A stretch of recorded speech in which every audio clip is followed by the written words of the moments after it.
My dear friends, இன்றைக்கி நம்ம பார்க்க போகிற வாக்குத்தத்த வசனம் செப்பனியா 3:5 இருக்குது. அது என்னன்னு பார்ப்போமா?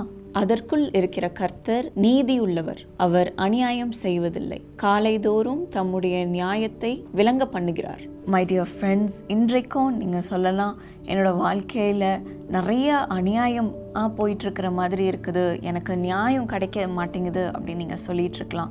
மேபி உங்கள் வேலையில் இருக்கலாம், நான் எல்லாமே உண்மையாக செய்கிறேன், நான் உத்தமமாக இருக்கேன், ஆனாலும் எனக்கு எதிராக நிறைய குற்றம் சாட்டுகிறாங்க, என்னோடய வேலையை பற்றி அவங்க ரொம்ப குறை சொல்கிறாங்க, நான் இது செய்ய மாட்டேங்கிறேன், அது செய்ய மாட்டேங்கிறேன், ப்ரொமோஷன் எல்லாம் தடையாகுது அப்படின்னு நீங்கள் சொல்லிகிட்ருக்கலாம். இல்லைனா உங்களோட குடும்பத்தில் உங்களை பற்றி தப்பாக பேசி உங்களுடைய ரெப்யூட்டேஷனை, உங்களுடைய பேரே ஸ்பாயில் பண்ணியிருக்கலாம், அவங்க நாசம் பண்ணியிருக்கலாம்.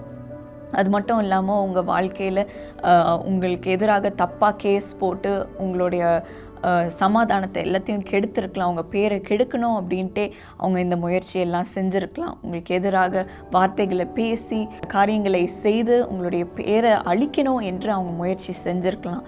எப்போ எனக்கு நியாயம் கிடைக்கும், நான் எந்த தப்பும் செய்யலையே அப்படின்னு நீங்கள் சொல்லி நீங்கள் அமைதியோடு நீங்கள் கதறி கொண்டு இருக்கலாம் ஆண்டவரிடத்தில். இன்றைக்கு ஆண்டவர் சொல்லுகிறார், உங்களுக்கு நியாயத்தை அவர் செய்வார். நீதியுள்ள தேவன் உங்களுக்குள் இருக்கிறார், அவர் உங்களுக்கு நியாயத்தை செய்வார். மை டியர் ஃப்ரெண்ட்ஸ், இதே போல தான் ஒருத்தவங்களுடைய வாழ்க்கையிலையும் நடந்துச்சு. அவங்க பேர் ஜெயராமன். அவங்க புதுச்சேரியில் இருந்தாங்க. அவங்க 2016 அவங்களுக்கு எதிராக ஒரு தப்பான ஒரு கேஸ் ஒருத்தவங்க போட்டிருந்தாங்க. ஸோ அவங்க எப்படி இந்த கேஸில் இன்வால்வ் ஆனாங்களே தெரியாமல் இருந்தாங்க. ரொம்ப கஷ்டப்பட்டாங்க. அது நிமித்தம் அவங்களுக்கு ரொம்ப டிப்ரெஷன் ஆகி ரொம்ப சமாதானமே இழந்துட்டாங்க. அந்த நேரத்தில் அவங்களுடைய சகோதரி அவங்கள இயேசு அழைக்கிறார் ஜெபகோபுரத்தை பற்றி அவங்க சொன்னாங்க. இங்கே நீங்கள் போனீங்கன்னா உங்களுக்கு ஜெப வீரர்கள் உங்களுக்கு ஜெபிப்பாங்க, கண்டிப்பாக ஆண்டவர் ஒரு அற்புதத்தை செய்வார், புதுச்சேரியில் இருக்கிற ஜெபகோபுரத்துக்கு நீங்கள் போங்க அப்படின்னு சொல்லும் பொழுது அவங்களும் அவங்களோட மனைவியும் அந்த ஜெபகோபுரத்துக்கு போனாங்க. அங்கே ஜெப வீரர்கள்லாம் அவங்களுக்காக ஜெபிச்சாங்க. ஆச்சரியமாக இருந்துச்சு. அவங்க வீட்டுக்கு போகும்போது அந்த நைட்டே, அந்த ராத்திரியே ஆண்டவர் அவர்களுக்கு ஒரு நீதியை செய்தார். அவங்களுக்கு அந்த கேஸ்லேருந்து விடுதலை கிடச்சிது. ஸோ டியர் ஃப்ரெண்ட்ஸ், நம்ம பார்க்குறோம் எப்படி ஆண்டவர் இவங்களுக்காக நியாயம் செய்திருக்கிறார் அப்படின்ட்டு. இன்றைக்கும் உங்களுக்கும் செய்வார்.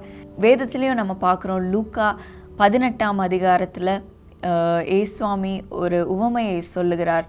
ஒரு விதவை ஒரு நியாயாதிபதிக்கிட்ட போய் எனக்கு நீதி வேணும், எனக்கு நியாயம் வேணும் அப்படின்ட்டு போய் கதறி கொண்டு இருந்தாங்க. அவங்க திருப்பி அவங்க கிட்ட கெஞ்சி கொண்டு இருந்தாங்க. இந்த நியாயாதிபதி தேவனுக்கு பயப்படாமல் இருந்தார், கரெக்டான ஒரு வேர்டிக்டை கொடுக்காம இருந்தார். ஆனால் இவங்க இந்த விதவை திருப்பி அவங்க கிட்ட தொல்லை பண்ணுற மாதிரி கேட்டதுனால, சரி நீ என்னை தொல்லை பண்ணாமல் இருந்தால் போதும் அப்படின்ட்டு அவளுக்கு நீதியையும் நியாயத்தையும் அவர் கொடுத்தார். ஸோ ஏசுவாமி இந்த உவமை குறித்து சொல்லுகிறார், இந்த தேவனுக்கு பயப்படாமல் இருக்கிற இந்த நியாயாதிபதியே ஒரு நியாயத்தை கொடுக்கும் பொழுது எப்படி நம்மளுடைய ஆண்டவர் உங்களுக்கு நீதியை செய்யாமல் இருப்பாரோ அப்படின்ட்டு ஆண்டவர் சொல்லுகிறார்.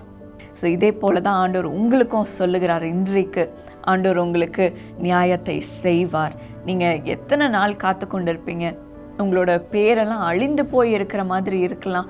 உங்களுடைய வேலையை குறித்து அவங்க தப்பாக பேசியிருக்கலாம், உங்களுடைய குடும்பத்தை குறித்து தப்பாக பேசியிருக்கலாம், உங்களை பற்றி தப்பாக பேசியிருக்கலாம். ஆனால் இன்றைக்கு ஆண்டவர் உங்களுக்கு ஒரு விடுதலை கொடுக்கிறார், உங்களுக்கு ஒரு நியாயத்தை செய்வார். ஸோ இதை நம் ஆண்டவர்கிட்டருந்து பெற்றுக்கொள்வோம். சீக்கிரத்தில் உங்களுக்கு நியாயம் வந்து சேரும். இப்பொழுதும் ஜெபிப்போமா?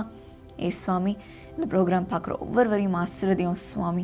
இன்றைக்கு எனக்கு நியாயமே கிடைக்க மாட்டேங்குது, எல்லாம் அநியாயமாக இருக்குது. என்னோடய வாழ்க்கையில் என்னோடய வேலையை குறித்து எனக்கு ரொம்ப கவலையாக இருக்குது, என்னோடய ஸ்கூல் லைஃப் குறித்து ரொம்ப கவலையாக இருக்குது, என்னோடய குடும்பத்தை குறித்து ரொம்ப கவலையாக இருக்குது, எனக்கு எதிராக எத்தனை பேர் பேசியிருக்கிறாங்க, என்னோடய பேரை நாசம் பண்ணி வச்சுருக்கிறாங்க அப்படின்னு சொல்லலாம் சுவாமி.